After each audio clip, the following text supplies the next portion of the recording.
আমার দাদা চলে গেল ব্যাঙ্গালোরে। সবার তো খুবই মন খারাপ। তোমরা ভিডিওটা দেখতে থাকো শেষ পর্যন্ত।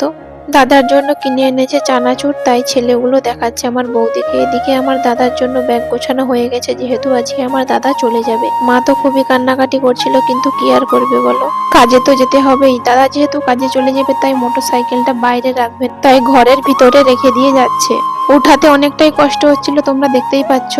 ছেলে এখন তার মামার কোলে চেপে আছে, যেহেতু দাদা চলে যাবে। আমার ছেলে কিন্তু বুঝতে পেরেছে। আমার ছেলে কিন্তু দাদাকে প্রণামও করেছে। এদিকে দাদা সবাইকে বলছে যে আমি চলে যাচ্ছি।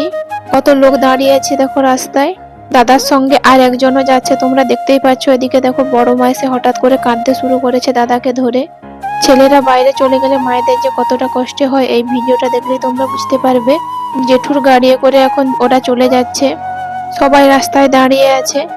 দাদাকে বললাম যে সাবধানে যাবি। সবার কিন্তু প্রচুর মন খারাপ হয়ে গেছে, কি আর করবে। এদিকে বাড়িতে এসে ছেলেকে আমি ভাত খাওয়াবো, তাই সবকিছু একটু একটু নিয়ে নিলাম। আজকে দেখি ওকে ছাদে নিয়ে গিয়ে খাওয়াবো। একদম খেতে চায় না আমার ছেলে। খাওয়া দাওয়ার পরে ওকে ওষুধ খাওয়াচ্ছি এখন।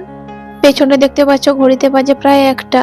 ছেলের পেছনেই সারাদিন থাকতে থাকতে এই যে এখন 1টা বেজে গেছে। ছেলেকে ওষুধ খাওয়ানোর পর আমিও ভাত খেয়ে নেব।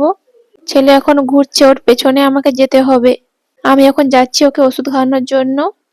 আজকের মিনি ব্লগটা যদি ভালো লেগে থাকে, সবাই একটু সাবস্ক্রাইব করে দিও প্লিজ।